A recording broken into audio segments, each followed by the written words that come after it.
थोड़ा जो क्या और class visited the Red Fort last week. पिछले सप्ताह हमारी क्लास ने लाल किले का भ्रमण किया था। We were awestruck by its magnificent Mughal architecture. जो मुगल शैली है इससे हम बहुत ज्यादा प्रभावित भी हुए।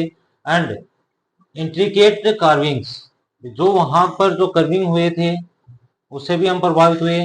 Our guide explained its rich history from Shah Jahan to India's independence. कि हमारे जो गाइड है उन्हें हमें किसके बारे में बताया, इसकी जो संपन्न इतिहास है कि शाहजहां से लेकर भारत की स्वतंत्रता तक उसका वर्णन किया। I learn about the fort's strategic importance. जो स्ट्रेटेजिक महत्व है इस किले का उसको मैंने सीखा। And the stories within its walls, इसकी दीवारों की कहानियों के बारे में भी सीखा। It was an inspiring experience, वह एक प्रेरित करने वाला अनुभव था। Filling me with pride for our heritage and a deeper appreciation for history. इसने मुझे किससे भर दिया कि हमारी जो विरासत है, हमारी विरासत की जो महत्व है, गर्व है उससे, और एक गहन एप्रिसिएशन, प्रशंसा कि हमारे इतिहास के प्रति जो थी उससे भर दिया। तो ये था बेटा आपका क्वेश्चन नंबर 4 का फर्स्ट आंसर। वो इसके अथवा में था ना, a festival celebration in your neighbourhood, उसके बारे में एक बार पढ़ लेते हैं कि the last Diwali my neighbourhood buzzed with excitement. पिछली दिवाली हमारे जो पड़ोसी थे वो उत्तेजना से भरे हुए थे। Houses glowed with fairy lights and diyas, पूरे घर जो किससे चमक रहे थे, शानदार लाइटें और दियों से। And the air filled with the aroma of sweets, कि पूरी हवा है उसमें मिठाई की खुशबू है वो भरी हुई थी। चिल्ड्रन लाफ्ड बर्स्टिंग क्रैकर्स इन डेजिग्नेटेड एरियाज, कुछ निश्चित क्षेत्रों में बच्चे जो वो हंस रहे थे, पटाखे फोड़ रहे थे। वाइल फैमिलीज गेदर्ड फॉर पूजा, जबकि जो परिवार है वो पूजा के लिए एकत्रित था। We shared homemade delicacies and exchange warm,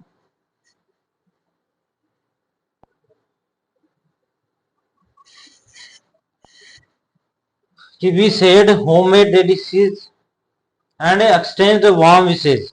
ये हमने घर पे जो मिठाइयाँ बनी थी उनको शेयर किया, और जो वार्म विशेज है उनको भी एक्सचेंज किया। The collective Joy and vibrant, जो समग्र खुशी और जो वाइब्रेंट था, atmosphere made it A truly memorable and heart warming celebration of unity and tradition. भी एकता और परंपरा, एक हृदय की गहराई से जो सेलिब्रेशन था उसको एक वास्तविक मेमोरेबल चीज बना दिया। ये था बेटा आपका क्वेश्चन नंबर 4। क्वेश्चन 4 में आपको जो दो में से एक अटेम्प्ट करना था, कोई सा भी आप एक अटेम्प्ट कर सकते हो। उसके बाद आता अपना क्वेश्चन नंबर 5। क्वेश्चन नंबर 5 जो होगा बेटा आपका डायरी एंट्री होगा। डायरी एंट्री, या फिर एक स्टोरी भी कह सकते हो, उसके अथवा में स्टोरी आ सकती है कि you saw a stray dog injured on the road, आपने एक घायल कुत्ते को सड़क पे देखा। You and your friends help it reach an animal shelter, कि आपने और आपके दोस्तों ने एनिमल शेल्टर तक पहुंचने में इसकी सहायता की। Write a diary entry about the incident and how you felt afterwards in your एक्टिवर्ड्स, कि आपने एक डायरी एंट्री लिखनी है इस घटना के बारे में कि आपने तब कैसा महसूस किया। उसके बाद उसको 80 शब्दों में आपको बयान करना है, जो आपका 5 मार्क्स का होगा। इसके अथवा में बेटा आपको you are travelling by train when suddenly it stopped in the middle of a forest at night. एक बार आप ट्रेन से यात्रा कर रहे थे और अचानक ये जंगल के बीच में रुक गई रात को। Describe the experience in the form of a story, एक कहानी के रूप में आपको अपना अनुभव है उसका वर्णन करना है। क्वेश्चन नंबर 5 का जो आंसर आपका डायरी एंट्री कि अक्टूबर 15 2025 डियर डायरी। उसके बाद आपको अपनी भावनाएं लिखनी है कि today was bitter sweet walking home we found a stray dog, आज का दिन हमारे लिए ठीक नहीं था क्योंकि घर जाते समय हमने एक आवारा कुत्ते को देखा। विम्परिंग विद एन इंजर्ड लेग, जो किसके साथ घूम रहा था, एक इंजर्ड लेग के साथ। My friends and I carefully helped it to a nearby animal shelter, मैं और मेरा दोस्त इसको सावधानी से पास ही के जो एनिमल शेल्टर है वहां ले गए।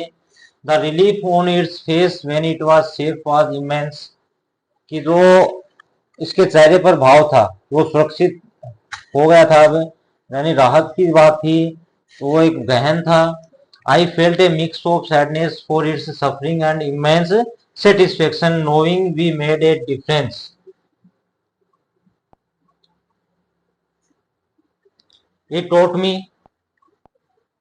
It taught me the importance of compassion and quick action for voiceless creatures. तो ये बेटा आपकी डायरी एंट्री थी। इसके बाद अगला जो क्वेश्चन था अपना, किसका था? स्टोरी राइटिंग का। तो बेटा क्वेश्चन नंबर 5 का जो आंसर है नंबर 2 सेकंड पार्ट यानी अथवा वाला, कि द अनएक्सपेक्टेड हाल्ट। ये आप इसका टॉपिक लिख सकते हो, शीर्षक लिख सकते हो, ठीक है। तो the rhythmic clatter of the train lulled me to the sleep, but a sudden jolt woke me. Darkness enveloped us as the train halted abruptly. Outside, dense forest loomed, the only light from the moon filtering through the canopy. Eerie silence, broken only by the chirping of crickets, filled the air. A shiver ran down my spine. The conductor announced a minor technical issue. We waited, surrounded by nature's mystery, until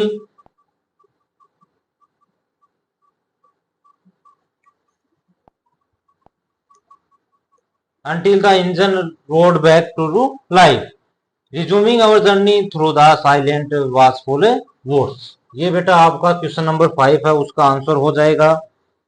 आपको जो story writing लिखनी थी, दोनों आपकी 5 marks की है, ध्यान रखना 5 मार्क्स हैं दोनों के। जो आपको अच्छा लगे आप चॉइस कर सकते हो कि आपको डायरी एंट्री लिखनी है, डायरी एंट्री करनी है, या फिर स्टोरी राइटिंग, वो आप अपनी मर्जी से कर सकते हो। इसके बाद क्वेश्चन नंबर 6 आपका आता है। क्वेश्चन नंबर 6 है बेटा आपका सेक्शन सी, लिटरेचर सेक्शन है, जो आपका 40 मार्क्स का होगा। तो क्वेश्चन नंबर 6 में आपका क्या करना है, एक एक्सट्रैक्ट दिया गया आपकी बुक में से, उसको रीड करके और आपको उत्तर देना है। चॉइस की बात होगी, दोनों में से आप कोई भी एक कर सकते हो। तो she had been to the headmistress room and as she came out she noticed a girl playing the piano. It fascinated her and she thought of learning it, but her teachers discouraged her. Only one person spotted her talent. बेटा जब अपनी chapter है the sound of music, इसमें से आया है कि केवल जो टीचर है सिस्टर एगन्स, कौन सी थी? सिस्टर एग्नेस, उसी ने उसके टैलेंट को क्या किया था, पहचाना था। उसके अलावा किसी ने उसके जो टैलेंट था उसको पहचाना नहीं था। तो इस पैसेज के अकॉर्डिंग बेटा आपने वो आंसर देने हैं। क्वेश्चन नंबर फर्स्ट है आपका कि why did most teachers discourage हर। अधिकांश टीचर उसको हतोत्साहित कैसे करते थे? तो इसका जो उत्तर होगा आपका, थोड़ा सेकंड है, why did most teachers discouraged her. तो most teachers discouraged her because they likely did not recognise her talent और potentials, focusing instead on conventional expectations और लिमिटेशंस। ये अधिकांश टीचर उसको प्रोत्साहित करते थे क्योंकि वे लगभग उसकी जो टैलेंट या संभावनाएं हैं उसको समझ नहीं पा रहे थे। इंस्टेड इसके अलावा किस पे फोकस कर रहे थे कि जो कन्वेंशनल एक्सपेक्टेशंस हैं उसकी या लिमिटेशंस हैं उन्हीं के ऊपर फोकस कर रहे थे। क्वेश्चन नंबर सेकंड है इसमें कि विच इंस्ट्रक्शन या इंस्ट्रूमेंट फैसिनेटेड हर। भाई कौन से इंस्ट्रूमेंट ने उसको क्या किया था, आकर्षित किया था? तो डी वाला आंसर बेटा आपका पियानो सही होगा। क्वेश्चन नंबर थर्ड आपका कि फिल इन द ब्लैंक करना था। The one teacher who recognised her talent was not mentioned in the abstract but implied as only one of persons spotted her talent। ये आपका उत्तर हो जाएगा। क्वेश्चन नंबर 4 है बेटा इसी में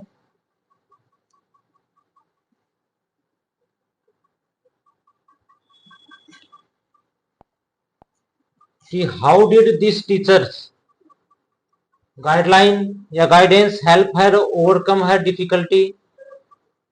भाई इस टीचर ने जो गाइडेंस दिया था उसको, उसने उसकी जो परेशानी थी, समस्याएं थी, उस पर कैसे काबू पाया।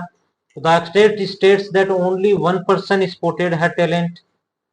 केवल एक ही व्यक्ति है जिसने उसके टैलेंट को पहचाना था। implying that this person's recognition and guidance were crucial in helping her overcome the discouragement from other teachers and pursue her passion। भाई जो ऑब्जेक्ट हमें बताता है कि केवल एक व्यक्ति ने सपोर्ट किया था उसके टैलेंट को, ये दर्शाता है कि ये जो व्यक्ति है उसने उसकी पहचान और जो गाइडेंस है वो उसके जीवन में जो कठिनाई थी उस पर काबू पाने के लिए क्या था, क्रूशियल था, महत्वपूर्ण था। 6 का फर्स्ट आंसर आपका क्वेश्चन नंबर है कि what attracted the child in this scene. इस सीन में चाइल्ड को किसने चीज ने अट्रैक्टेड किया, तो बेटा द ब्राइट कलर्ड बैलून्स।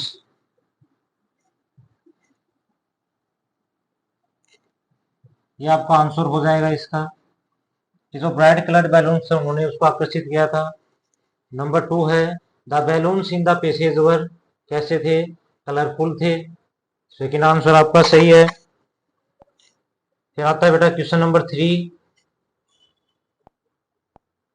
कि the child knew his parents would call him, क्या पुकारेंगे, greedy if he ask for a balloon. Number 4 आपका what does this extract reveal about the child's feeling towards his parents. ये अपने माता पिता के प्रति बच्चे की कौन सी भावनाओं को ये गद्यांश हमें बताता है। तो बेटा इसका जो आंसर होगा वो हो जाएगा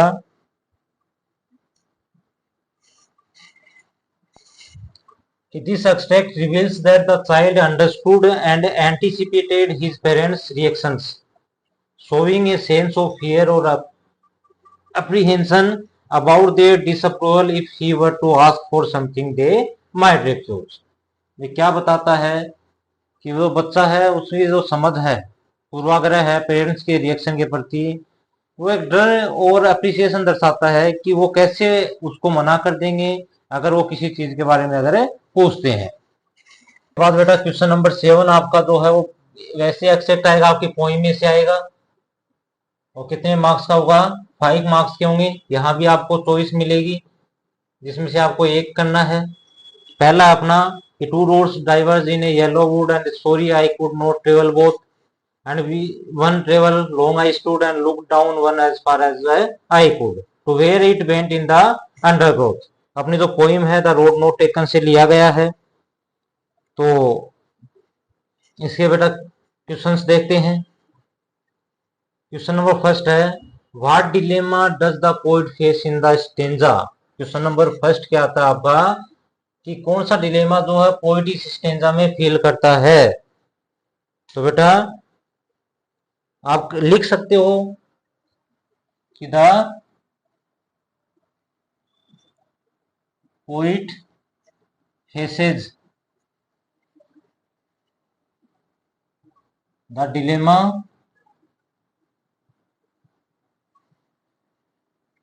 of choosing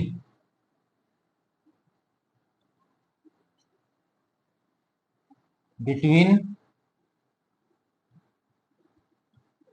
to diverse doors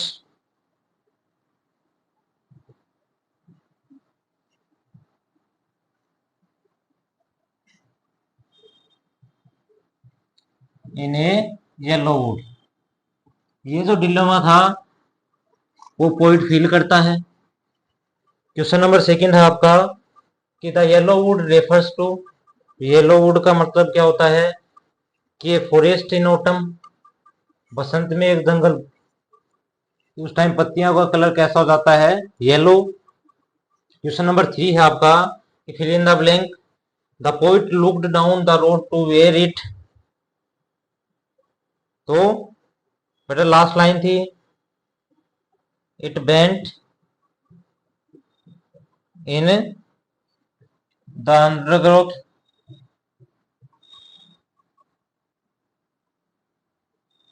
third का आंसर क्वेश्चन नंबर 4 है what life lesson does the poet convey through the image of two roads.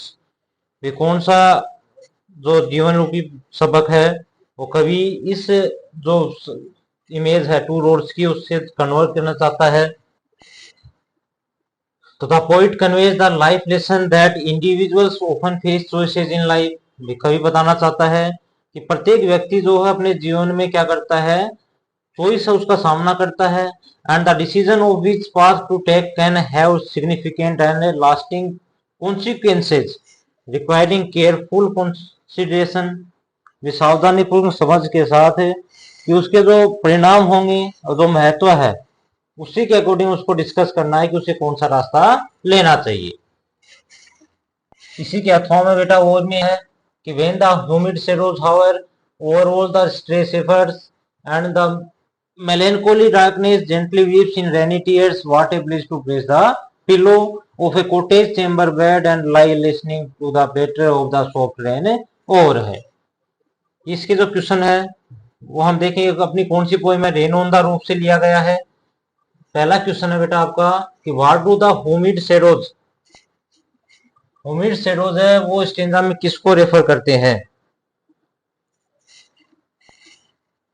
तो बेटा humid shadows dark clouds laden with moisture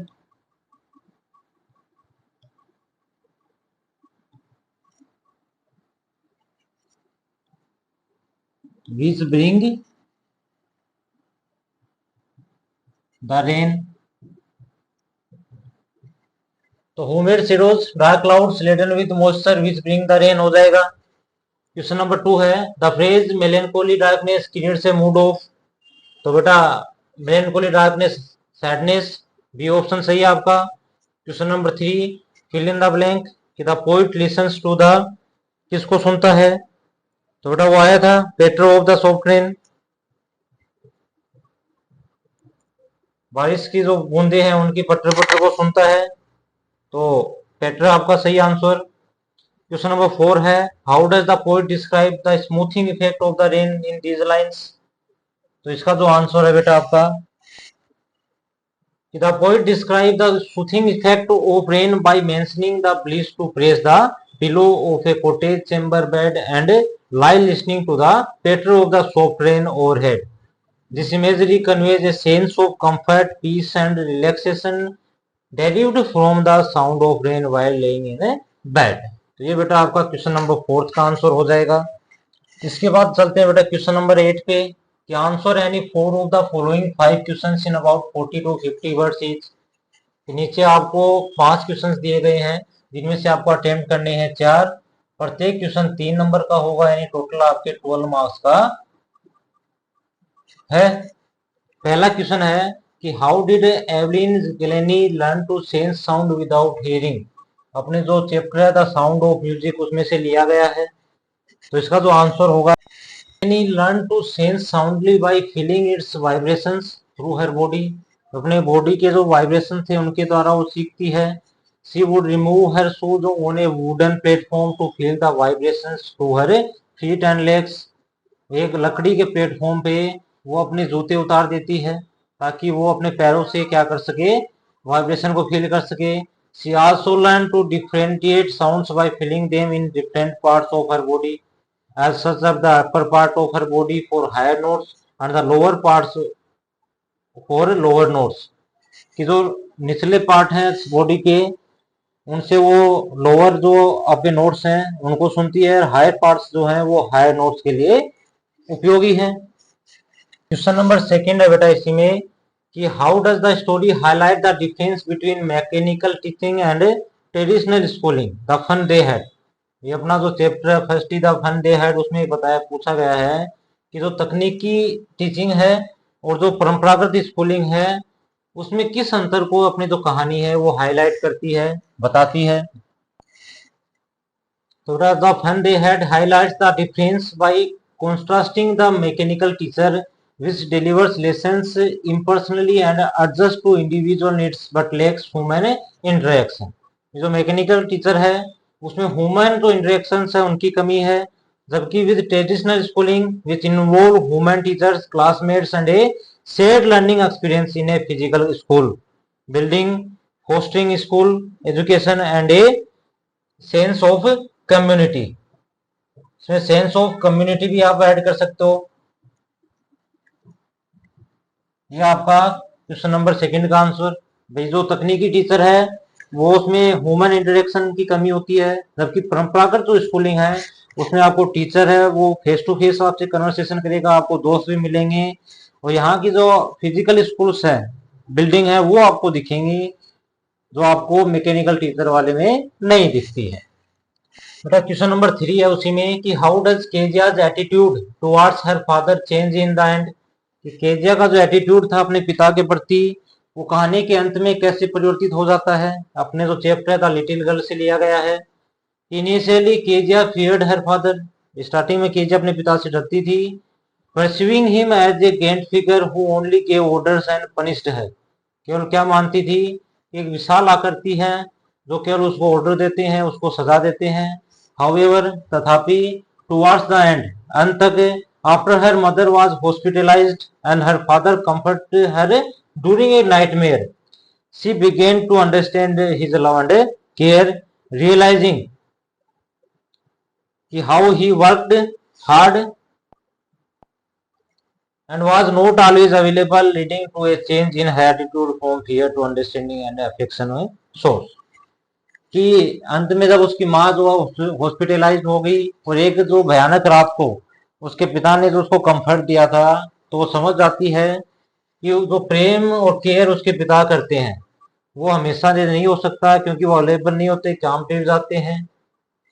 question number 4 है बेटा इसी में कि why is Einstein remembered as a humanitarian as well as a genius, कि आप कैसे कह सकते हैं कि आइंस्टीन जो है वो एक मानव के रूप के बजाय जीनियस के रूप में पहचाने जाएंगे। ए ट्रूली ब्यूटीफुल माइंड से लिया गया है कि Einstein is remembered as a humanitarian because he used his influence to advocate for peace, democracy and human rights, especially after the development of the atomic bomb.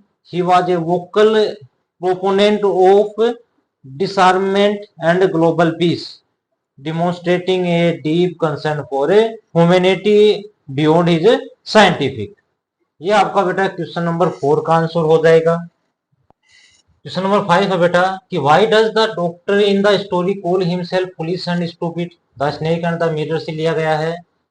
तो the doctor calls himself foolish and stupid because he was so इनग्रोस्ड in his vanity and plans for his future appearance that he failed to notice the snake coiled around his arm until it was too late. His self-absorption made him oblivious to the imminent danger, leading to his self-deprecating remarks। ये आपका question number 5 है, उसका answer हो जाएगा। उसके बाद बेटा question number 9 आता है जिसमें आंसर यानी 2 ऑफ द फॉलोइंग 3 क्वेश्चंस नीचे दिए गए। आपको 3 में से आपको कितने करने हैं, 2 अटेम्प्ट करने हैं। प्रत्येक क्वेश्चन 3 मार्क्स यानी टोटल 6 मार्क्स हो गए। क्वेश्चन क्या है कि how did the narrator's family realise that keeping Toto was troublesome, कि वर्णन करता कि परिवार वो कैसे पहचान गया कि जो टोटो को रखना एक वास्तव में कठिनाई है। तो आपका जो चैप्टर है द एडवेंचर्स ऑफ टोटो से लिया गया है। तो बेटा the narrator's family realise Toto was troublesome through various mischievous acts. He tore wallpaper, pulled out the peg holding his cage, broke dishes, and even managed to escape the house, causing chaos and destruction. His unpredictable and destructive nature made it clear he was not an easy pet to manage। ये था बेटा आपका question number first का answer. Question number second है कि how does Ishwaran shows his imagination and storytelling skill. Ishwaran the storyteller से लिया गया क्वेश्चन है। तो Ishwaran shows his imagination and storytelling skill by vividly describing events, often orchestrating details to create a more dramatic and engaging narrative. He uses expressive language, dramatic pose, and gestures, making his stories, even mundane ones, come alive for his audience, like the elephant episode of the Red Story। जो elephant episode और ghost story है उसमें भी आप देख सकते हैं कि कैसे वो अपनी स्टोरीज है उनको वास्तव में कहें तो एक जीवित बना देता है। तो बेटा क्वेश्चन नंबर इसी में 3 का है कि how did the guru outwit the king and save his disciple. The kingdom of fool से लिया गया है आपका। तो the guru outwitted the king by claiming that dying on the stake on that particular day would lead them to be reborn as king and minister. This appealed to the greedy king's desire for power in his next life. The guru's clever deception led to the king and his minister to execute themselves, thus saving the disciple. तो ये था बेटा आपका question number 3 का answer. उसके बाद बेटा question number 10 है आपका कि answer any one of the following two questions in about 80 words. आपका 6 नंबर का क्वेश्चन है, दोनों में से एक करना है, ये ध्यान रखना है। पहला क्वेश्चन है how does the story highlight the theme of fear and love in parent teacher relationship. कि बच्चे और माता पिता के बीच जो प्रेम और जो डर है उसकी थीम को कैसे हाईलाइट करता है। द लिटिल गर्ल वाला जो चैप्टर आपका उससे लिया गया है। So the little girl highlights the theme of fear and love by initially portraying Keja's fear of her strict father, who she perceived as a source of punishment. However, when her father comforts her after a nightmare and she realizes his protective nature and hard work, her fear transforms into understanding and love, revealing the complex interplay of these emotions in a parent-child bond. ये था आपका question number 10 में first का answer. इसी में बेटा question number second है जो अथवा में आएगा आपके, दोनों में से करना तो एक ही था कि what does Ustad Bismillah Khan life teach us about the simplicity and devotion to art. The sound of music से आपका लिया गया है। तो बेटा Ustad Bismillah Khan life exemplifies simplicity and devotion to art through his humble lifestyle. Despite his fame and his unwavering dedication to the Sahanai, he remained rooted in his cultural heritage, participated diligently, and saw music as a spiritual pursuit, never allowing material possessions or worldly desires to overshadow his passion for his art. तो ये था बेटा आपका question number second का answer 10 में। Question number 11 है बेटा आपका वही कि answer any one of the following two questions in about 80 words. 6 number का क्वेश्चन है आपका, एक क्वेश्चन ही करना है, यानी टोटल 6 मार्क्स का होगा। तो फर्स्ट क्वेश्चन है कि how does the author highlight the innocence and vulnerability of the child. The lost child से लिया गया है आपका। The author highlights the child's innocence and vulnerability in the lost child by showcasing his initial joy and fascinations with the fair's attractions. His innocent desires for toys, sweets, and rides are contrasted with his complete dependence on his parents. When separated, his world shatters and his cries for mother, father reveal his utter helplessness and fear, emphasizing his vulnerability and the protective role of his parents. ये बेटा आपका 11 में first का answer. इसी में बेटा अथवा में आपको क्या मिला है कि how are Mahendra and Ishwaran different from each other. कि महेंद्र और ईश्वरन एक दूसरे से अलग कैसे थे। What do their reaction show about fear and believe. Eswaran the storyteller से लिया गया है आपका। So the Mahendra and Iswaran are distinct in their reactions to the supernatural. Mahendra, the rational supervisors, initially dismisses Iswaran's ghost stories as mere tales. In contrast, Iswaran, the storyteller, possesses a vivid imagination and a strong belief in the supernatural, often narrating elaborate and frightening accounts. Their reactions reveal that Mahendra embodies skepticism and a lack of fear regarding the unknown, while Ishwaran's belief system is intertwined with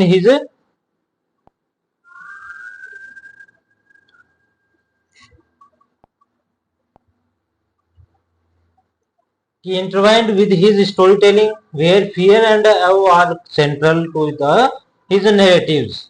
ये था बेटा आपका 11 में second का answer. तो बेटा अपनी class 9th का जो मॉडल पेपर वो कंप्लीट हुआ, तो आप समझ गए होंगे क्वेश्चन नंबर 1 है वो आपका पैसेज है जो 10 मार्क्स का है। नंबर 2 वाला जो आपका वो भी पैसेज है जो आपका 10 मार्क्स का है। क्वेश्चन नंबर 3 आपका ग्रामर पोर्शन है जो आपका 10 मार्क्स। क्वेश्चन नंबर 4 है वो आपका राइटिंग वाला है, क्रिएटिव स्किल वो भी आपका 10 मार्क्स का है। और उसके बाद बचता आपका क्वेश्चन नंबर जो आगा सी पार्ट है, ये 4 और 5 हो गए ना, 3, 4 और क्वेश्चन नंबर 5 जो दोनों 5 मार्क्स के हैं। क्वेश्चन नंबर 6 से लेके 11 तक आपके जो है वो आपका लिटरेचर पोर्शन होगा जो टोटल है 40 मार्क्स का है, जो अपनी बुक में से आएगा। ये दोनों जो बुक्स हैं अपनी उसमें से क्वेश्चंस एक्सट्रैक्ट वगैरह आएंगे एंड टोटल 80 मार्क्स हैं वो आप प्राप्त कर सकते हैं। तो बेटा ये जो मॉडल पेपर है ये आपको मार्किंग स्कीम के थ्रू पढ़ाया गया है। आप देख सकते हैं कौन सा क्वेश्चन है वो कितने नंबर का है, कैसे क्वेश्चन आपको अटेम्प्ट करना है, कैसे क्वेश्चंस आएंगे, कैसे उनको उनके आंसर लिखना है, वो इसमें बताया गया है।